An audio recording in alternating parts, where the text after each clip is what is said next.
everyone, welcome back to our channel. Welcome back to one of the most requested video, ade roadmap for B.Pharmacy student. So నేను ఈ వీడియోలో roadmap అనేది చెప్పబోతున్నా first year students కి చాలా useful అవుతుంది. Video అయితే end వరకు చూడండి, మీకు మంచి ఇన్ఫర్మేషన్ దొరుకుతుంది. అండ్ వీడియోని అయితే లైక్ చేయడం అస్సలు మర్చిపోవద్దు. సో ఈ వీడియో స్టార్ట్ చేసే ముందు మీకు ఒక ఇంపార్టెంట్ విషయం చెప్పాలనుకుంటున్నా. అదేంటంటే నేను ఎవరిని కూడా నా వీడియోస్ లో బీఫామ్ చేయండి అని చెప్పలేదు, చేయొద్దు అని చెప్పలేదు. నేను మీకు జస్ట్ బేసిక్ ఇన్ఫర్మేషన్ ఇస్తున్నా, కొన్ని ఫండమెంటల్స్, ఒక ఓవర్ వ్యూ బీఫార్మసీ అంటే ఏంటి అని ఒక బేసిక్ నాలెడ్జ్ మీకు చెప్పడానికి నేను ట్రై చేస్తున్నా. అండ్ ఎట్ లాస్ట్ ఏం చేయాలి అన్నది మీ ఓన్ డెసిషన్. ఫస్ట్లీ అందరికి కంగ్రాచులేషన్స్, బికాస్ మీరైతే మీ కౌన్సిలింగ్ ప్రాసెస్ ని అంతా కంప్లీట్ చేసుకుని ఒక మంచి కాలేజ్ లో ఎంటర్ అయి ఉంటారు. అండ్ చాలా మందికి కాలేజెస్ కూడా స్టార్ట్ అయిపోయి ఉంటాయి. కొంతమంది ఎక్సైటెడ్ గా ఉంటారు, కొంతమంది యాంగ్షియస్ గా ఉంటారు, కొంతమంది కన్ఫ్యూజ్ గా ఉంటారు, కొంతమంది హ్యాపీగా ఉంటారు. ఇలా డిఫరెంట్ ఎమోషన్స్ తో అందరు కాలేజ్ కి అయితే అడుగు పెడతారు. సో ఫస్ట్ మీరు ఒక మంచి ప్రొఫెషనల్ ఆర్ మంచి డిగ్రీ కోర్స్ జాయిన్ అయ్యారంటే మీ మైండ్ లో ఒకటే గుర్తుపెట్టుకోవాలి. అదేంటంటే ఇప్పుడు వరకు మనకి స్కూల్ అండ్ ఇంటర్ ఎలా ఉంటదంటే టీచర్స్ వస్తారు, నోట్స్ ఇస్తారు, టెక్స్ట్ బుక్స్ వాళ్ళే ఇస్తారు, ఇంపార్టెంట్ క్వశ్చన్స్ కూడా ఇస్తారు, ఎగ్జామ్స్ రాస్తాం, అది బై హార్ట్ చేసేసి అండ్ పాస్ అయిపోతాం. ఇప్పటి వరకు ఇలా ఉంటది. బట్ మీరు ఒక మంచి ప్రొఫెషనల్ కోర్స్ డిగ్రీ కాలేజ్ లో జాయిన్ అయితే ఇప్పుడంతా వేరేలా ఉంటది. బికాస్ ఇక్కడ ప్రొఫెసర్స్ వస్తారు, వాళ్ళు ఏం టీచ్ చేయాలో అది టీచ్ చేసేసి వెళ్ళిపోతారు. మనమే నోట్స్ రాసుకోవాలి, మనమే టెక్స్ట్ బుక్స్ వెతుక్కోవాలి, సీనియర్స్ దగ్గర అలా తెలుసుకొని ఏ సబ్జెక్ట్ కి ఏ టెక్స్ట్ బుక్ యూజ్ చేసుకోవాలి అన్నది తెలుసుకోవాలి. అండ్ దాంతో పాటు టైం మేనేజ్మెంట్ తెలుసుకోవాలి, ఇంపార్టెంట్ స్కిల్స్ ఏంటన్నది నేర్చుకోవాలి, ప్రాక్టికల్ నాలెడ్జ్ నేర్చుకోవాలి, అండ్ దాంతో పాటు నెట్వర్కింగ్ నేర్చుకోవాలి. అండ్ మనమైతే ఈ వీడియోలో ఇవన్నీ కవర్ చేద్దాం. సో ఇంకా లేట్ చేయకుండా వీడియో అయితే స్టార్ట్ చేసేద్దాం. సో మనకైతే ఫస్ట్ ఇయర్ చాలా డిఫరెంట్ గా ఉంటది. ఇంటర్ వరకు మన షెడ్యూల్ ఒకలా ఉంటది. బట్ ఆఫ్టర్ మనం ఒక ప్రొఫెషనల్ కోర్స్ కి వస్తే మన షెడ్యూల్ అంతా చేంజ్ అవుతుంది. సో ఫస్ట్ అయితే మనం అకాడమిక్స్ గురించి మాట్లాడుకుందాం. అండ్ మనకైతే షెడ్యూల్ ఎలా ఉంటదంటే మండే టు సాటర్డే క్లాసెస్ ఉంటాయి. Morning 9 to 1 o'clock only theory classes జరుగుతాయి. ప్రొఫెసర్ వచ్చి మనకి బోర్డ్ మీద టీచ్ చేస్తారు, వాటిని థియరీ క్లాసెస్ అంటారు. And afternoon 2 to 4:30 or 5 o'clock మనకైతే ల్యాబ్స్ ఉంటాయి. మీరు B pharmacy students or pharmacy students అయితే ఆఫ్టర్నూన్ అంతా మీకు ల్యాబ్ వర్కే ఉంటుంది. అండ్ ల్యాబ్ షెడ్యూల్ ఎలా ఉంటది అంటే మండే మీకు కెమిస్ట్రీ ఉంటే సెకండ్ డే అనాలిసిస్ ఉంటది, థర్డ్ సుటిక్స్ ఉంటది, అండ్ కమ్యూనికేషన్ స్కిల్స్, ఇలా మీకు డిఫరెంట్ సబ్జెక్ట్స్ ఒక్కొక్క రోజు ఒక్కొక్క సబ్జెక్ట్ యొక్క ల్యాబ్ ఉంటది. అండ్ ఫస్ట్ ఇయర్ కి ఏమేం సబ్జెక్ట్స్ ఉంటాయి, ఏమేం ఇంపార్టెంట్ బుక్స్ తీసుకోవాలి అన్నది నేను ఆల్రెడీ వీడియోస్ చేశాను, ఒకసారి వెళ్ళి అవి చూడండి. సో అన్ని కాలేజెస్ లో బేసిక్ షెడ్యూల్ అయితే ఇలా ఉంటుంది. And next most important books గురించి చూద్దాం. సో చాలా మందికి డౌట్ ఉంటుంది, అసలు టెక్స్ట్ బుక్స్ ఎలా చదవాలి, ఏమేమి చదవాలి, అండ్ నోట్సెస్ ఎన్ని తీసుకువెళ్ళాలి అని. సో నా సజెషన్ అయితే మీ టెక్స్ట్ బుక్స్ కొనొద్దు, బికాస్ ప్రతి ఒక్క కాలేజెస్ లో లైబ్రరీ అంటూ ఉంటది. దానిలో అన్ని టైప్స్ ఆఫ్ బుక్స్ దొరుకుతాయి, రిఫరెన్స్ బుక్స్ ఉంటాయి, స్టాండర్డ్ బుక్స్ ఉంటాయి, అండ్ మీకు ఏ బుక్ కావాలన్నా మాక్సిమం అన్ని దొరుకుతాయి. అండ్ అలా మీరు లైబ్రరీలో బుక్స్ యూజ్ చేసుకోండి. ఫస్ట్ ఇయర్ లో ఎలా ఉంటదంటే మాక్సిమం మీ క్లాసెస్ జరుగుతాయి కదా, అప్పుడే మీకు టీచర్స్ నోట్స్ ఇస్తారు, ఫస్ట్ సెమిస్టర్ సెకండ్ సెమిస్టర్ టైంలో. అండ్ మీరు ఆ నోట్స్ రాసుకోండి. అండ్ అంతే కాకుండా సైడ్ వైజ్ గా టెక్స్ట్ బుక్స్ కూడా చదవండి. ఫస్ట్ డే మీకు టెక్స్ట్ బుక్ ఓపెన్ చేస్తే అసలు ఏం అర్థం కాదు, అసలు ఏ ప్రపంచంలో ఉందా అని అనుకుంటారు. బట్ ఒక 2 or 3 times మీరు అలా చదువుతూ ఉండండి. డైలీ ఒక టాపిక్ తీసుకొని దాని గురించి డీటెయిల్ గా ఫస్ట్ యూట్యూబ్ లో ఒక వీడియో చూడండి, అండ్ అది చూసాక టెక్స్ట్ బుక్స్ మళ్ళీ చదవండి. అండ్ అలా ఒక టాపిక్ ని 2 or 3 times చదివితే గానీ మీకు అసలు అర్థం కాదు. అండ్ అప్పుడు అర్థమయ్యాక మీరు మీ ఓన్ లాంగ్వేజ్ లో ఆ నోట్స్ ప్రిపేర్ చేసుకోండి, మీకు ఏది అర్థమైంది అన్నది నోట్స్ ప్రిపేర్ చేసుకోండి. అండ్ మీకు అది థియరీ ఎగ్జామ్ కి యూస్ఫుల్ గా అయ్యేటట్టు ప్రిపేర్ చేసుకోండి. అండ్ దాంతో పాటు మీరు ఫైనల్ ఇయర్ లో ఆర్ థర్డ్ ఇయర్ లో జీపాట్ అనే ఎగ్జామ్ రాస్తారు, దానికి కూడా యూస్ఫుల్ అయ్యేటట్టు మీ నోట్స్ అయితే ప్రిపేర్ చేసుకోండి. మీకు చాలా యూస్ఫుల్ అవుతుంది నోట్స్ ప్రిపేర్ చేసుకోవడం వల్ల. అండ్ ఎన్ని నోట్సెస్ తీసుకువెళ్ళాలి అని కొంతమందికి డౌట్ ఉండొచ్చు. సో మీరైతే white notes long the 100 pages the 4 తీసుకువెళ్ళండి. బికాస్ మనకి ఒక్కొక్క ల్యాబ్ కి సపరేట్ నోట్స్ ఉంటది. బికాస్ మనం అబ్జర్వేషన్స్ అనేవి రాస్తాం, అంటే మీరు ల్యాబ్ లో ఏం చేశారో దాని గురించి మళ్ళీ మీ నోట్స్ లో రాయాలి. అండ్ అది మీకు మీ ప్రొఫెసర్ చెక్ చేసి సైన్ కూడా చేస్తే అప్పుడే మిమ్మల్ని పంపిస్తారు. సో ల్యాబ్ నోట్స్ అయితే రాయడం అస్సలు మర్చిపోవద్దు. చాలా మంది నెగ్లెక్ట్ చేస్తారు, బట్ తర్వాత చాలా ప్రాబ్లం ఫేస్ చేస్తారు. సో రోజు అబ్జర్వేషన్ అయితే రాసుకోండి ఎప్పటికప్పుడు. అండ్ ఇంకా నార్మల్ క్లాస్ వర్క్ నోట్స్ కి అయితే ఒక 3 or 4 200 pages తీసుకువెళ్ళండి. అండ్ ఇవైతే మీకు బుక్స్ గురించి. అండ్ నేను ఫస్ట్ ఇయర్ లో ఏమేమి బుక్స్ రిఫర్ చేయాలి అన్నది కూడా ఒక వీడియో చేశాను, ఎవరైనా చూడకపోయింటే వెళ్ళి అది రిఫర్ చేయండి. And second topic skills. చాలా మందికి డౌట్ ఉంటది కదా, స్కిల్స్ అంటారు అసలు మనం ఏమేమి స్కిల్స్ నేర్చుకోవాలి అన్నది. సో మనకైతే ఫార్మసీలో మోస్ట్ ఇంపార్టెంట్ స్కిల్స్ ఏంటంటే ల్యాబ్ స్కిల్స్. లైక్ మనకి ఫార్మసీలో థియరీ ఎంత ఇంపార్టెంటో ల్యాబొరేటరీ వర్క్ కూడా అంతే important. Laboratory skills important, techniques important, అన్ని చాలా ఇంపార్టెంట్. సో మీరు కొన్నిసార్లు క్లాసెస్ మిస్ అయినా ఎవరితో అయినా చెప్పించుకోవచ్చు, అది పెద్ద ప్రాబ్లం కాదు. బట్ ల్యాబ్స్ మిస్ అవ్వకుండా చూడండి, బికాజ్ ఒకసారి చేయకపోతే మళ్ళీ చేసే ఛాన్సెస్ కొన్ని కాలేజెస్ లో ఇవ్వరు. ల్యాబ్ లో మనం ఓన్ గా ఎక్స్పెరిమెంట్ చేయడానికి మనకి ఇస్తారు ఛాన్స్. సో అప్పుడు ఎవరు నెగ్లెక్ట్ చేసుకోవద్దు. ల్యాబ్ నోట్సెస్ కూడా కన్ఫర్మ్ గా రాస్తూ ఉండండి. లైక్ బ్లైండ్ గా రాయకుండా మీరు ఏం చేశారు, మీరు ఏం నేర్చుకున్నారు అన్నది కూడా తెలుసుకోండి.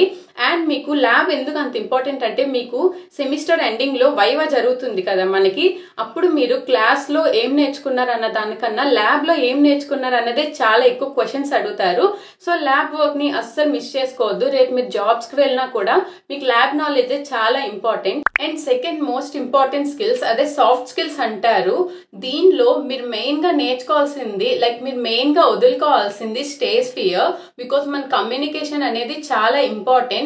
సో మీరు లైక్ ఇప్పుడు వరకు మనం 10th ఇంటర్ లో ఏంటంటే బయటకు వెళ్ళి మాట్లాడే ఛాన్స్ మనకి ఎప్పుడు రాదు. జస్ట్ బుక్స్ చదువుకొని ఎగ్జామ్స్ రాస్తాం, అంతవరకే ఉంటది మాక్సిమం. బట్ ఇప్పటి నుండి మీకు లైక్ సెమినార్స్ అలాంటి పార్టిసిపేట్ చేసే ఛాన్సెస్ ఉంటాయి. చాలా టైప్స్, లైక్ మీరు ఒక మంచి యూనివర్సిటీ ఆర్ కాలేజ్ లో వెళ్తే మీకు చాలా మంచి ఎక్స్పోజర్ ఉంటుంది, కొత్త కొత్త థింగ్స్ నేర్చుకోవచ్చు. సో మీకు ఛాన్స్ వచ్చేటప్పుడు అస్సలు మిస్ చేసుకోవద్దు. స్టేజ్ ఫియర్ మాత్రం అస్సలు పెట్టుకోవద్దు, అదైతే పక్కకు పంపించేయండి. సో మీకు కమ్యూనికేషన్ స్కిల్స్ కూడా ఇంపార్టెంటే, సో అవి కూడా నేర్చుకోవాలి. ఒక మూల ఎప్పుడు కూర్చొని ఉండడం కన్నా లైక్ కొంతమంది ఫ్రెండ్స్ తో ఇంటరాక్ట్ అవ్వండి, మంచిగా మాట్లాడండి, మంచిగా గ్రూప్ మెయింటైన్ చేయండి. అండ్ దాంతో పాటు లైక్ ఇంగ్లీష్ కూడా నేర్చుకోండి. లైక్ సో ఇప్పుడు మనకి ఇంగ్లీష్ చాలా ఇంపార్టెంట్, బికాజ్ నెక్స్ట్ మనం ఇంటర్వ్యూస్ కి అలా వెళ్ళినా లేదా ఏదైనా సెమినార్స్ అలా ఇచ్చినా మనం ఇంగ్లీష్ లోనే చెప్పాలి. సో బేసిక్ ఇంగ్లీష్ అయితే నేర్చుకోండి. అండ్ ఇవైతే మోస్ట్ ఇంపార్టెంట్ స్కిల్స్. అండ్ ఇంకొకటి మోస్ట్ ఇంపార్టెంట్ స్కిల్స్ అదే టైం మేనేజ్మెంట్. ఇప్పుడు వరకు మన షెడ్యూల్ అంతా ఒకేలా ఉంటది. మార్నింగ్ లైక్ మీరు ఇంటర్లో ఎలా చదువుతారు, మార్నింగ్ లేచి స్టడీ హవర్స్ ఉంటుంది, మళ్ళీ తినడానికి వెళ్తారు, మళ్ళీ study hours, night work study హవర్సే. బట్ ఇప్పటి నుండి అలా కాదు, మీకు చాలా టాస్క్స్ ఉంటాయి. లైక్ మీ చదువుకోవాలి, మీ వర్క్స్ అని మీరే చేసుకోవాలి. లైక్ చాలా మంది హాస్టల్లో ఉంటారు కదా, లైక్ అసైన్మెంట్స్ ఉంటాయి, రికార్డ్స్ ఉంటాయి, ల్యాబ్ నోట్స్ ఉంటాయి, టెక్స్ట్ బుక్స్ చదవాలి. సో మల్టీ టాస్కింగ్ చేయాలి. ఇవన్నీ చేయాలంటే మీకు టైం మేనేజ్మెంట్ రావాలి. లైక్ మంచిగా షెడ్యూల్ ని ప్లాన్ చేసుకోండి, టు డూ లిస్ట్ ప్రిపేర్ చేయండి, ప్రోకాస్టినేట్ చేయొద్దు, ఇలా చాలా ఉంటాయి. అండ్ మీకు టైం మేనేజ్ పైన ఒక సపరేట్ వీడియో కావాలంటే చెప్పండి. అండ్ ఇంకొక మోస్ట్ ఇంపార్టెంట్ థింగ్ అదే నెట్వర్కింగ్. చాలా మందికి ఇది తెలీదు, చెయ్యరు కూడా. సో నెట్వర్కింగ్ అంటే మీ క్లాస్ లో ఉన్న ఒక 80 మెంబర్స్ ఆర్ 100 మెంబర్స్ తో మాట్లాడడాన్ని నెట్వర్కింగ్ అనరు. మీరు ప్రొఫెసర్స్ తో ఇంటరాక్ట్ అవుతూ ఉండాలి. బికాజ్ ఇప్పుడు మీరు చదువుతున్న కాలేజ్ లైఫ్ లో ప్రొఫెసర్స్ తో ఇంటరాక్ట్ ఎక్కువ అయితే మీకు మంచి మార్క్స్ వచ్చే ఛాన్సెస్ కూడా ఉంటాయి. అండ్ దాంతో పాటు సోషల్ మీడియాలో లింక్డ్ఇన్ అనే ఒక యాప్ ఉంటది. లైక్ మనకి ఇన్స్టాగ్రామ్ ఎలానో అలానే లింక్డ్ఇన్ అనే ఒక యాప్ ఉంటది. ఇది ప్రొఫెషనల్ యాప్ అన్నమాట. దీనిలో ఏంటంటే లైక్ స్టూడెంట్స్ ఉంటారు, ఎక్కువ ప్రొఫెసర్స్ ఉంటారు, జాబ్ చేసే వాళ్ళు ఉంటారు. లైక్ దానిలో ఆల్రెడీ ఫార్మసీ చదివి 10 years 20 years 30 years like complete చేసి జాబ్ చేసే వాళ్ళు ఉంటారు, అండ్ చదువుతున్న వాళ్ళు ఉంటారు. ఇలా మీ డిఫరెంట్ పర్సన్స్ తో కమ్యూనికేట్ చేయండి, మీకు చాలా విషయాలు తెలుస్తాయి. లైక్ నేను ఫైనల్ ఇయర్ కి వచ్చే వరకు లింక్డ్ఇన్ అనే యాప్ గురించే నాకు తెలియదు. సో మీకు నేను ఇప్పుడు చెప్తున్నా కాబట్టి లింక్డ్ఇన్ ని డౌన్లోడ్ చేసుకోండి. ఇన్స్టాగ్రామ్ లో స్పెండ్ చేసి ఒక 10 minutes మీరైతే లింక్డ్ఇన్ లో స్పెండ్ చేయండి. మీరు వాళ్ళతో మాట్లాడండి, మీకు చాలా విషయాలు తెలుస్తాయి. లైక్ బయట సిచ్యువేషన్ ఎలా ఉంది, ఏ జాబ్స్ బాగుంటాయి అన్నది వాళ్ళతో కాంటాక్ట్ అయితే తెలుస్తుంది. అండ్ అంతేకాకుండా కొన్ని ఫార్మసీ సొసైటీస్ ఉంటాయి, అండ్ అలాంటివి చాలా క్యాంప్స్ అలాంటివి చేస్తూ ఉంటారు. దానిలో కూడా ఇన్వాల్వ్ అవడానికి ట్రై చేయండి.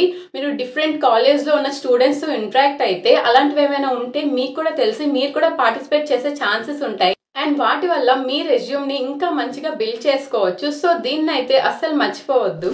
అండ్ నెక్స్ట్ మోస్ట్ ఇంపార్టెంట్ అదే మెంటల్ హెల్త్. చాలా మందికి మెంటల్ హెల్త్ అంటే ఏంటి కూడా తెలుసుండదు. సో సింపుల్ గా చెప్పాలంటే మీ స్ట్రెస్ ని మెయింటైన్ చేయడం. సో ప్రతి పర్సన్ కి ఎమోషనల్, సైకలాజికల్, ఫిజికల్, మెంటల్ ఇలా డిఫరెంట్ టైప్స్ ఆఫ్ స్టేట్స్ ఉంటాయి. సో వీటన్నిటిని బ్యాలెన్స్ చేయడాన్ని మెంటల్ హెల్త్ అంటారు. ఇది చాలా సింపుల్. లైక్ మీరు ఎన్ని ప్రాబ్లమ్స్ వచ్చినా వాటిని జస్ట్ కామ్ గా ఎలా సాల్వ్ చేయాలి అన్నది నేర్చుకోవాలి. లైక్ మెడిటేషన్ చేస్తూ ఉండాలి, యోగా చేస్తూ ఉండాలి, అండ్ ఇవన్నీ చేస్తూ ఉంటే మీ మెంటల్ హెల్త్ అనేది మీ కంట్రోల్లో ఉంటుంది. దీని గురించి సపరేట్ వీడియో కావాలన్నా నేను చేస్తాను.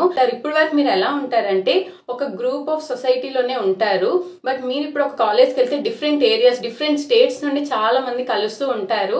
అండ్ ఒక్కొక్కరిది ఒక ఒక్కొక్క పర్సనాలిటీ ఉంటుంది. కొంతమంది నచ్చొచ్చు, కొంతమందికి నచ్చకపోవచ్చు. దానివల్ల మీకు కూడా కొంచెం ప్రెషర్ ఉంటుంది, మెంటల్ ప్రెషర్. సో వాటిని అన్నిటిని కూడా బ్యాలెన్స్ చేసుకోవడం నేర్చుకోవండి. అండ్ నెక్స్ట్ మోస్ట్ ఇంపార్టెంట్ అదే ఎక్స్ట్రా కరికులర్ యాక్టివిటీస్. చాలా మంది ఎలా ఉంటారంటే ఫస్ట్ ఇయర్ లో అంటే ఏ ప్రోగ్రామ్స్ కి వెళ్ళరు, ఓన్లీ చదువుకునే ఉంటారు. లైక్ ఎప్పుడో ఫోర్త్ ఇయర్ లో వచ్చే జాబ్ కోసం ఇప్పటి నుండి అసలు వేరేవేం పెట్టుకోకుండా ఓన్లీ చదువుతూనే ఉంటారు. సో నా సజెషన్ అయితే మీరు చదువుతో పాటు మీ ఎక్స్ట్రా కరికులర్ యాక్టివిటీస్ ని కూడా బ్యాలెన్స్ చేయాలి. బికాస్ మనకి 4 years ఒక మంచి ఎక్స్పీరియన్స్ ఇస్తుంది. గుడ్ ఉంటుంది, బ్యాడ్ ఉంటుంది, అలా చాలా మంచి ఎక్స్పీరియన్సెస్ ఉంటాయి. సో మీరు వాటి వెయిట్ ని కూడా మిస్ అవ్వద్దు, మళ్ళీ ఈ లైఫ్ రాదు కాబట్టి. సో ప్రతి కాలేజెస్ లో డిఫరెంట్ సొసైటీస్ ఉంటాయి, క్లబ్స్ ఉంటాయి. లైక్ మీరు సింగింగ్ ఇంట్రెస్ట్ ఉంటే singing, dancing, video making, painting ఇలా చాలా జరుగుతూ ఉంటాయి. కాంపిటీషన్స్ ఉంటాయి. లైక్ మీరు డిఫరెంట్ కాలేజెస్ వెళ్ళి కూడా పార్టిసిపేట్ చేస్తారు. మంచి ఛాన్స్. బికాస్ చాలా మందికి దీనివల్ల లైక్ వాళ్ళ లైఫ్ చేంజ్ అయ్యే టైం కూడా ఉంటుంది. సో మీకు అలాంటివి ఏమైనా ఉంటే అసలు మిస్ చేసుకోవద్దు. అండ్ స్పోర్ట్స్ అలా ఉంటాయి, వాటిలో పార్టిసిపేట్ చేయండి. ప్రాజెక్ట్స్ లో, సెమినార్స్ లో మీరు అన్నిట్లో పార్టిసిపేట్ చేయండి.